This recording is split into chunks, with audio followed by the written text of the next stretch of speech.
ஐயா சூப்பர் சுனிதா அப்படின்னு சொல்லி நம்மளுக்கு முடிக்கிறதுக்கு முன்னாடி ஐயோ சுனிதா அப்படின்னு போற மாதிரி சுனிதாவோடைய லாஜிக் ஏன் இந்த சைட்லேருந்து அந்த சைடு மாறிச்சு? இந்த தருணத்துல முத்துக்குமரன் வந்து இந்த விஷயம் ரெஜிஸ்டர் ஆகக்கூடாதுங்கிற காரணத்தினால இந்த ஒரு இடத்துல இது கேட்க விட்டுட்டாரு அப்படின்னு ஒரு கஷ்டமா தோணுச்சுங்க. அடுத்தது தீபக் எவிக்ஷன் ஆனதுக்கான பின்னணி. இது மூணுமே நம்ம இன்னைக்கு பேசுவோம். வாங்க வீடியோக்குள்ள போகலாம். அதுக்கு முன்னாடி இந்த வீடியோக்கு ஒரு லைக் போட்டுட்டு நீங்க பார்க்க ஆரம்பிங்க. அதுக்கும் முன்னாடி நீங்க ஒரு வேளை சௌமி மாமி சேனல் இது வரைக்கும் நீங்க சப்ஸ்கிரைப் பண்ணலன்னா கீழே சப்ஸ்கிரைப்னு இருக்க ரெட் பட்டனை கிளிக் பண்ணிட்டு வீடியோ போய் பார்த்துட்டு வாங்க. வீடியோக்குள்ள போலாமா? சுனிதா சண்டே எபிசோட பொறுத்த வரைக்கும் அழகான லாஜிக் எடுத்து வச்சாங்க. பிஆர் இருக்கிறனால என்ன பிரச்சனைகள், பிஆர் வச்சுக்காதவங்களுக்கு ஃபேஸ் பண்ற ப்ராப்ளம்ஸ்லாம். ஆப்வியஸ்லி சில பேருக்கு காசு இருக்கும், சில பேருக்கு காசு இருக்காது. அது ஒரு வகையான ப்ரிவிலேஜ். காசு இருக்கவங்க பிஆர் வச்சுட்டு முன்னேறி வருவாங்க. அதனால காசு இல்லாதவங்களுக்கு பிஆர் இல்லாத காரணத்தினால அவங்க நல்லது விஷயம்லாம் செஞ்சிருந்தா ஒரு பேக்ரவுண்ட் மியூசிக்லாம் போட்டு அழகாக அவங்க பண்ணதை பெருசாக வெளிப்படுத்துகிற மாதிரி எந்த வீடியோவும் பண்ணுறதுக்கு ஒரு ஆள் இருக்க மாட்டாங்க. அதே மாதிரி அவங்க சோஷியல் மீடியாலையும் அதை போஸ்ட்டை ஷேர் பண்ணுறதுக்கு கூட யாரும் வச்சுக்காம போயிருந்திருப்பாங்க. இவங்களுக்கு ஒரு சோஷியல் மீடியாவில் என்ன இன்னும் சப்போர்ட் கிடைக்கும்னா பிஆர் வச்சவங்களுக்கு. இப்போ பிஆர் வைக்காதவங்களுக்கு அகேன்ஸ்டாக சில பேர் வேலை பண்ணுவாங்க உள்ள பிக் பாஸ் ஹவுஸ்லேயே. அப்படி இருக்கும்போது அவங்க கிட்ட நெகட்டிவாக யாராவது பிஹேவ் பண்ணுறாங்கன்னா அவங்க நெகட்டிவாக பிஹேவ் பண்ணுறத வந்து ஷார்ட்டாக எடிட் பண்ணி இவங்க கிட்ட இவங்க இப்படி தப்பாக நடந்துக்கிறாங்கன்னு சொல்லிட்டு அதை வந்து குறிப்பிட்டு மக்கள் கவனிக்கணுங்கிற காரணத்தினால அழகாக எடிட் பண்ணி போடுவாங்க. அக்ரீட். பிஆர் இல்லைன்னா இதெல்லாம் அட்வான்டேஜஸ் அனுபவிக்க முடியாது. ஆனால் ஒன்று யோசிச்சு பாருங்க, சௌந்தர்யா சொன்னதில் ஒரு லாஜிக். சௌந்தர்யா என்னதான் பிஆர் வச்சிருந்தாலும் சௌந்தர்யாக்கு ஒரு இன்டெகிரிட்டி ஸ்டார்டிங்லேயே இருந்தது. பிஆர் இருக்கா இல்லையா, யார் ஜாஸ்தியாக வச்சிருக்காங்கன்னு சொல்ற ஒரு மார்னிங் எபிசோட்ல எனக்கு பிஆர் இருக்கு அப்படின்னு வந்து ஓப்பனாகவே ஒத்துருப்பாங்க. ஆனால் உள்ள பார்த்தீங்கன்னா பல பேருக்கு பிஆர் இருக்கு, பல பேருக்கு ஃபேன் பேஜ் இருக்கு, பல பேர் யூடியூபர்ஸாக இருக்கிறாங்க. அப்போ யூடியூபராக இருக்கும்போது நீ என்னுடைய இந்த விஷயங்கள் எல்லாம் பேசுன்னு சொல்லிட்டு ஒரு சக யூடியூபர் கிட்ட அவங்க அம்மா அப்பா பற்றி வீடியோக்கள்லாம் எடுத்து போடுற மாதிரி அவங்களோட கஷ்டமான பேக்ரவுண்டை போடுறாங்க. ஸோ அப்படி இருக்கும்போது ஒருத்தரை மட்டும் பிஆர் வச்சிருக்காங்க, மற்றவங்களுக்கெல்லாம் இல்லைன்னு சொல்லிட்டு சாதிக்கிறது எந்த வகையில நியாயம்? இது என்னதான் வந்து பிஆர் வச்சுக்கிறத விட வச்சுக்காதவங்களுக்கு அட்வான்டேஜஸ் கம்மியாக இருக்குன்னு நம்ம ஓப்பனாகவே நம்ம இந்த சீசனில் பார்த்தாலும் இந்த பிஆர் வச்சுக்கிறத வந்து நிச்சயமாக தடுக்க முடியாது. இது வந்து கிட்டத்தட்ட லஞ்சம் மாதிரி ஆயிடுச்சு. லஞ்சத்தை இனிமேல் யாராலையும் தடுக்க முடியாது. It's become normalised. பிகாஸ் எல்லாருக்குமே டெஸ்பிரேஷன் ஆஃப் புகழ், பணம், மணி, ஃபேம் இருக்கும்போது they will be push to use every card they ஹேவ்னு சொல்லுவாங்க இங்கிலீஷில். அங்கே இருக்கிற எல்லா துடுப்பு சீட்டுகளையும் யூஸ் பண்ணி அவங்கள வந்து சக்ஸஸாக ஆகிறதுக்காக ஒரு முயற்சியில் ஹியூமன் பீங்ஸான நாம் வந்து முயற்சியில் ஈடுபடுவோம்னு சொல்கிறாங்க. பணம் வச்சிருக்காங்க, பணத்தை யூஸ் பண்ணுவாங்க. டேலண்ட் வச்சுக்கிறவங்களும் டேலண்ட் யூஸ் பண்ணுவாங்க. யாரும் ஃபேம் வச்சிருக்காங்களோ ஃபேமையும் யூஸ் பண்ணுவாங்க. என்னதான் சௌந்தர்யாவுக்கு அந்த அளவுக்கு ஃபேம் இல்லை, பெரிய அளவுக்கு மார்க்கெட் இல்லை, பெரிய அளவுக்கு ஃபேன் ஃபாலோயிங் இல்லைனாலும் இந்த பணம் அவங்களுக்கு ஸ்டார்டிங்கில் கொஞ்சம் ஒரு ஊன்றுதலாக இருந்தது அந்த ஃபர்ஸ்ட் வீக்கில். அதுக்கப்புறம் சௌந்தர்யா கொஞ்சம் கொஞ்சம் டல்லாக ஆரம்பிச்சாங்க. அவங்களுக்கு போடுறதுக்கு கண்டென்ட் அந்த பிஆர் டீமுக்கே இல்லாமல் தடுமாறுறதை நம்ம பார்த்தோம். அதுக்கப்புறம் ஒரு ஸ்டேஜில் சௌந்தர்யா ரியலைஸ் பண்ணிட்டு she came out of her shell. அவங்க ரொம்பவே உண்மைகளை உடைச்சு பேசினாங்க. பல பேரோட முகத்திரியை கிடைக்கிறதுக்கு யோசிக்கவே இல்லை. அந்த டைமில் எல்லாருமே ஒரு முகமூடியை மாட்டிக்கிட்டு டிப்ளமசி அறம் அப்படின்னு பேசி தன்னை நல்லவங்களா காட்டிக்கிட்டு ட்ரை பண்ணாங்க. அந்த நேரத்தில் கொஞ்சம் உண்மையா இருந்தா அந்த பொண்ணு. அதனால அவகிட்ட இருந்த போல்ட்னஸ் பிடிச்சி இன்ஃபேக்ட் அந்த போல்ட்னஸ்னால பிஆர் டீமுக்கு அவங்களை ப்ரொமோட் பண்றதுக்கு ஒரு கண்டென்ட்டும் கிடைச்சது. மக்களுக்கும் ஏதோ ஒரு வகையில் அந்த பொண்ணு கொஞ்சம் உண்மையா பேசுதுல, மற்றவங்கள மாதிரி நீட்டி முழங்கி ரொம்ப சுகர் கோட் பண்ணி அந்த டைம்ல முத்துக்குமரன் ரொம்ப வளவலன்னு பேசிட்டு இருந்தாரு. அதை கம்பேர் பண்றதுக்கு இந்த பொண்ணு ஷார்ட் அண்ட் ஸ்வீட்டா மூஞ்சில் அடிச்ச மாதிரி சொல்லுதுன்னு தோணுச்சு. இதே நேரத்தில் முத்துக்குமரன் ஒரு சைடில் நல்லபடியா பாய்ஸ் கிட்ட வந்து அவரோட ஸ்ட்ராட்டஜியை யூஸ் பண்ணி பயங்கரமா ஒரு கண்டென்ட் இந்த சைடு எடுத்தாலும் கேர்ள்ஸ் சைடில் கண்டென்ட் கொடுக்குற மாதிரி ஒரு பொட்டன்ஷியல் இருந்தது சௌந்தர்யா கிட்ட தான். இதையே இங்க சொல்ல வரேன்னா சௌந்தர்யாக்கு இருந்த பிஆரை மட்டும் தான் எக்ஸ்போஸ் பண்ணாங்க சுனிதா. பட் அவங்களுக்கு பிஆர் மேல பிரச்சனைனா அவங்க மித்த பேர்லாம் பிஆர் வச்சிருந்தாங்க. ஜாக்லினுக்கு ஒரு வகையான பிஆர் இருந்தது. இன்னைக்கு வந்து அன்ஷிதா ஓப்பனாவே சொல்லும் போது அது பெரிய அளவில் உடஞ்சது. ஏன்னா மக்களாகி நாம் சொல்லணும்னு அவசியம் இல்லை. உள்ள போய் ஒரு கண்டஸ்டன்ஸ் இவங்க கிட்ட எல்லாம் முகத்திரையை கிழிக்கிற மாதிரி சொல்லணும்னு நம்ம வெயிட் பண்ணிட்டு வந்தோம் இல்லையா, அதை வந்து செஞ்சாங்க அன்ஷிதா. ஜாக்லினுக்கு இல்லையா, முத்துக்குமரனுக்கு இல்லையா, அப்போ வந்து டிஃபெண்ட் பண்றாங்க சுனிதா.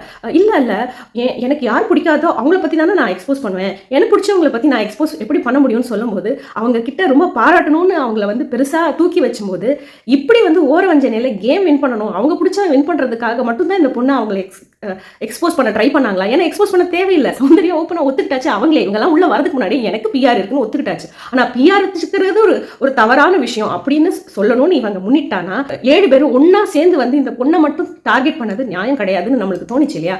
இதில் தான் அன்ஷிதாவுடைய நேர்மை தெரிஞ்சுது. ஜாக்லின் வந்து என்னதான் வந்து சண்டைகள் இருந்தாலும் கடைசியில் போகும்போது ஜாக்லினோட ஃப்ரெண்ட் ஆயிட்டாங்க அன்ஷிதா. இருந்தாலும் நான் ஜாக்லினை எக்ஸ்போஸ் பண்ணேன் நடிகைன்னு சொன்னதுக்கு ஜாக்லினோட பிஆர்டி வந்து என்னை தாக்க வந்தாங்க. அப்போ நீ ஏன் அவங்களெல்லாம் பார்க்காம இருந்தா, அதை பற்றி ஏன் சொல்லலை, முத்து பற்றிலாம் சொல்லலைன்னு கேட்கும்போது இந்த 7 பேரும் கிட்டத்தட்ட 8 பேரும் பார்த்தோம்னா ஸ்டார்டிங்கில் 3 நாளைக்கு அப்படியே ஒரு க்ளீன் கிளியர் கட் அஜெண்டா ஏதோ ஒரு ரூம் போட்டு டிஸ்கஸ் பண்ண மாதிரி தான் இருந்தது அலாங் வித் ஃபேட்மேன் ரவீந்தர். இதில் அவங்க திருப்பி முத்துக்கு பிஆர் இல்லைன்னு அன்ஷிதா கிட்ட சொன்னாலும் முத்துக்கு வந்து ஃபேன்ஸ் தான் இருக்காங்கன்னு சொல்லும்போது அழகா அன்ஷிதா அதை எக்ஸ்பிளைன் பண்ணுறாங்க. ஃபேன்ஸுங்கிறத விட பிஆருங்கிறத விட ரெண்டு பேருமே என்ன செய்யறாங்க, மக்கள் கிட்ட ஒரு திணிப்பை போய் திணிக்கிறாங்க. இவன் மட்டும்தான் நல்லவன், இல்லாட்டி இவன் மட்டும் தான் நல்லவன். அப்படி அந்த திணிப்பை பண்ணும்போது மக்களுக்கு இடையில அது இன்ஃப்ளூயன்ஸ் ஆக தானே செய்யுது. அது ஃபேன்ஸ் செஞ்சாலும் சரி, பெய்ட் ப்ரமோஷன் செஞ்சாலும் சரி. பெய்ட் ப்ரமோஷனால ஓரளவுக்கு செய்யறது போது முத்துக்குமரனுக்குலாம் அவ்வளோ அளவுக்கு பயங்கரமான ஃபேன் பேஜ் இருக்கு. நேஷனல் ஆந்தம் தூத்துக்குடிக்காரண்டா முத்துக்குமரன் பாட்டெல்லாம் பாடுறாங்க. போன வாட்டி வந்து விக்ரமனுக்கு பாடின அதே ஒரு குரூப் வந்து முத்துக்கு பாடுறாங்க. ஸோ இதெல்லாம் நடக்கும்போது நீங்கள் ஃபேன்ஸ்னே எடுத்துப்போமே, அவர் ஆதரவாளர்கள், அவரை ரசிக்கக்கூடிய ஆர்கானிக் நண்பர்கள்னு எடுத்துக்கலாம். அவங்கெல்லாம் சும்மா வெறும் ஓட் போட்டுட்டு ரசிகர்களாக இருந்தால் அக்செப்டட். பட் மற்றவங்களை இன்ஃப்ளூயன்ஸ் பண்ணி அவர் மட்டும்தான் நல்லவர்னு காட்டுற மாதிரியும் எதிர்பார்க்கறது மட்டும் இல்லை, அவர் வந்து கேம் வின் பண்ணுறதுக்கு தடையாக இருக்கிற சில பேரை கூட அவங்க காட்ட நினைக்கும் போது தான் நெகட்டிவ் பிஆர் ஆகுது.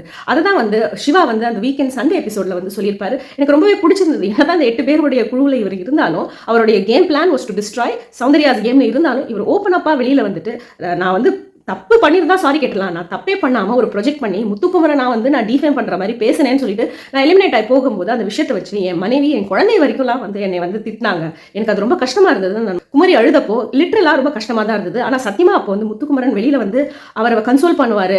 ஏன்னா தன்னுடைய ஃபேன்ஸ், தன்னுடைய பிஆர்னே விடுங்க, தன்னுடைய ஃபேன்ஸ், தன்னுடைய ஆதரவாளர்கள் இந்த மாதிரி நெகட்டிவாக போகிறாங்கன்னு உண்மையிலேயே அவர் உண்மையாக பேசுகிறவருன்னு அவர் சொல்லிட்டு இருக்காரு இல்லையா. இந்த இடத்துல தான் அவர் மேலே ரொம்ப செல்ஃப் டவுட் வருது. சொன்னது பேச்சை அவரே வந்து ஃபாலோ பண்ணுறாரான்னு நம்மளுக்கே யோசிக்க தோணுது.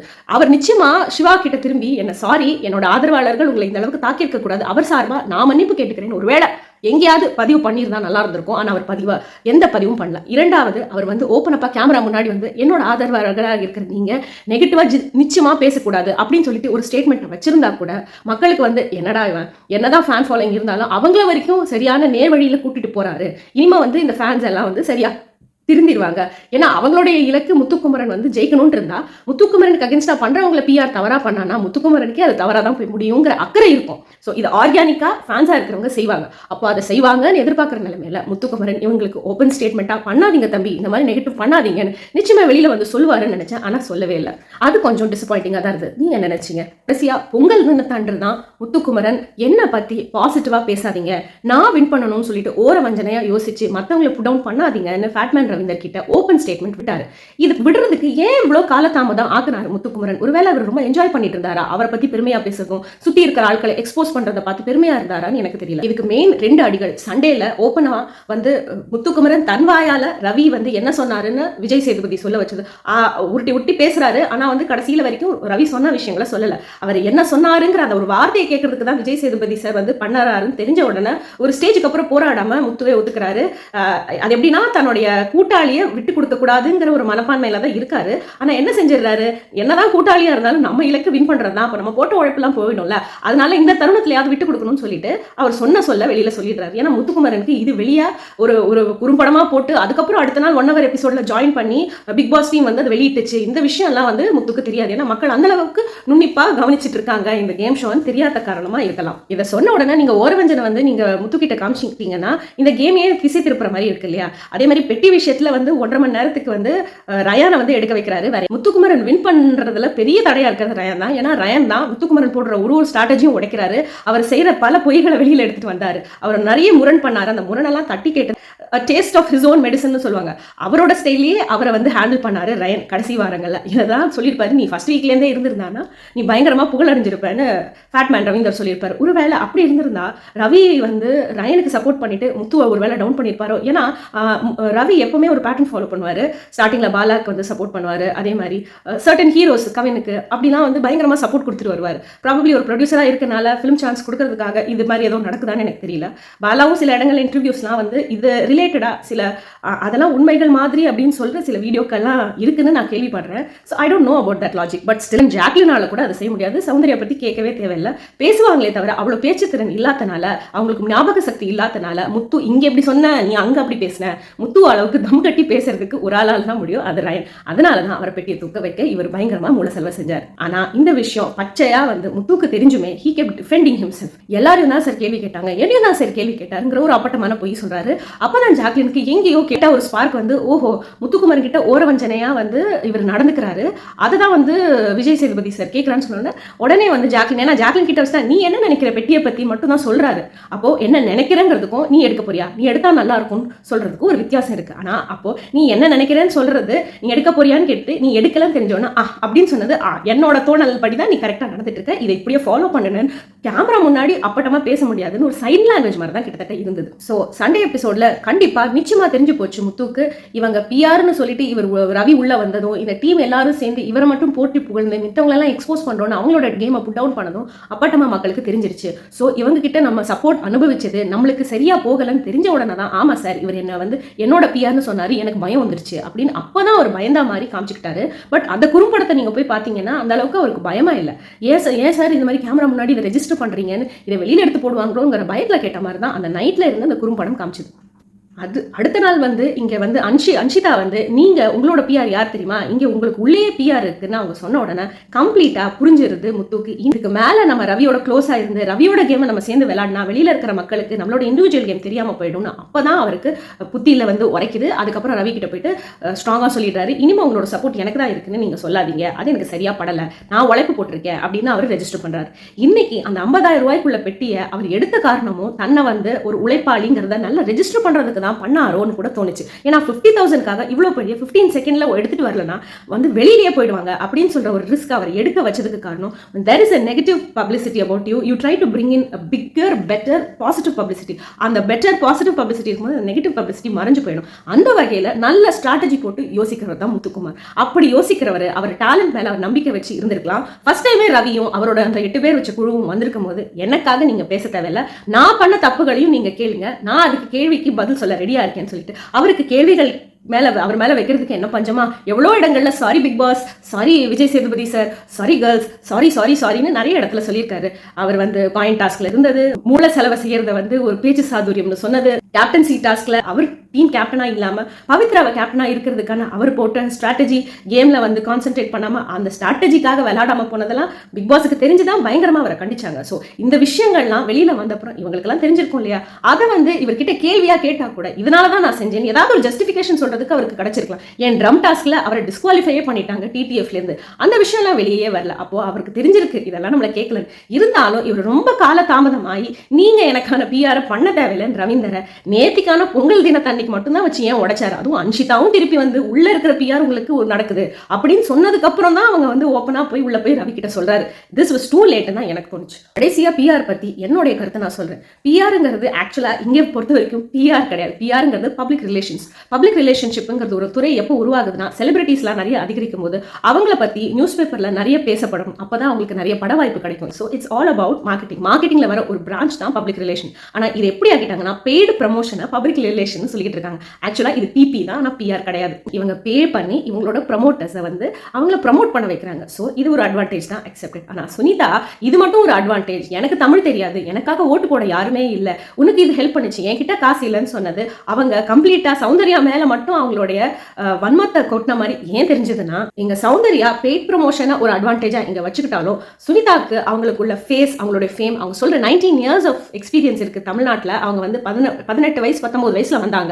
அப்போ இவ்வளோ வருஷம் அவங்க டிவியில் இருந்திருக்காங்க. அவங்களுக்கு ஒரு ஃபேன் பேஸ் இருக்கு, ஒரு யூடியூப் சேனல் இருக்கு, அவங்கள பல இடங்கள்ல ப்ரமோட் பண்ணிட்டு வராங்க. ஸோ சுனிதானா யாருன்னு தெரியும், மக்கள் அவங்களோட கேமை பார்க்கணும்னு நினைப்பாங்க. ஸோ ஃபர்ஸ்ட் வீக்கே சௌந்தர்யா அவுட் ஆயிருந்தா சௌந்தர்யாவோட இந்த அளவுக்கு அவங்களுடைய எபிலிட்டிஸோ அவங்களுடைய என்டர்டைன்மெண்ட் பண்ற ஃபேக்டர்லாம் வெளியில வந்திருக்குமா? ஸோ மக்களே அவங்களுக்கு ஒரு சான்ஸ் கொடுக்கணும்னு அவங்களுக்கு நினைச்சதுக்கு காரணம் கொஞ்சம் அந்த பிஆரும் கிக்கின் பண்ணனால தான். ஸோ அந்த அட்வான்டேஜ் எடுத்ததுல ஏதாவது தவறு இருக்கான்னு கேட்டானா, இப்போ எல்லாரும் ஒரு காமனா ஒரு விஷயம் செஞ்சுட்டு இருக்கும்போது அது வந்து செய்யக்கூடாதுன்னு பிக் பாஸே ஒரு ரூல் போட்டுட்டு அப்படி அவங்க பண்ணானா தப்பு. ஆனா பிக் பாஸ் இந்த விஷயத்துல எந்த வகையான ரூலும் விதிக்கல. So it is allowed. அதே மாதிரி அவங்க பிஆரோடைய அட்வான்டேஜ் அனுபவிக்கும் போது இவங்க அவங்களோட celebrity status, years of experience, fame, அவங்களோட இருக்கிற அந்த ஃபிலிம் கம்யூனிட்டியில இருக்கிற இல்லாட்டி அவங்களுடைய சின்ன திரையில இருக்கிற கம்யூனிட்டியோட மெம்பர்ஸ் அவ்வளோ அவங்கள சப்போர்ட் பண்ண தானே செய்வாங்க.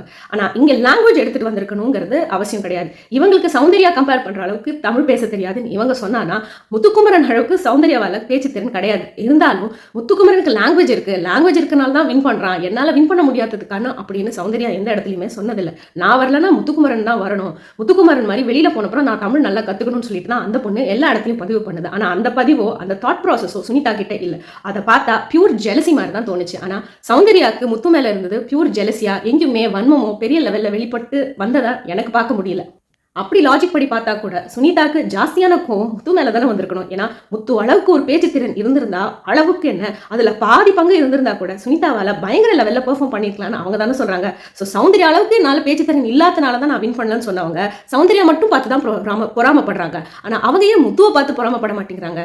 ஏன்னா முத்து வந்து அவங்க ஃப்ரெண்டு, இல்லாட்டி முத்து வந்து ஒரு விதத்துல முத்துவை காப்பாற்றணும், முத்து வின் பண்ணணும்னு நினைக்கிறாங்க. இல்லாட்டி அவங்களுக்கு பிடிக்காதவங்க வின்னரா வரக்கூடாதுன்னு நினைக்கிற தோணல்னால தானே இது இருக்கும். வேற என்ன?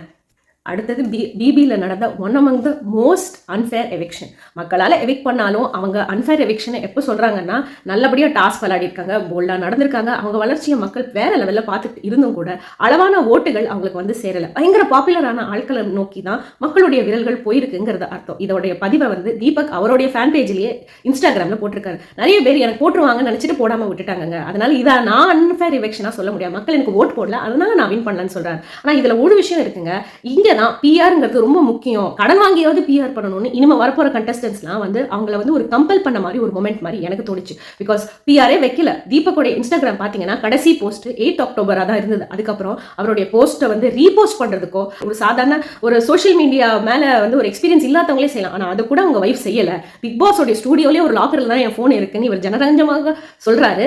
அதே மாதிரி தான் இருந்தது அவருடைய பேஜும். நான் போய் பார்த்தேன், என்னோட இன்ஸ்டாகிராம்லாம் கூட அதை ஷேர் பண்ணியிருந்தேன். ஸோ மொத்தத்தில் என்னன்னா, இவங்க பிஆர் வச்சவங்க எல்லாரும் பிஆர் வச்சிருக்காங்க, தீபக்கை தவிர.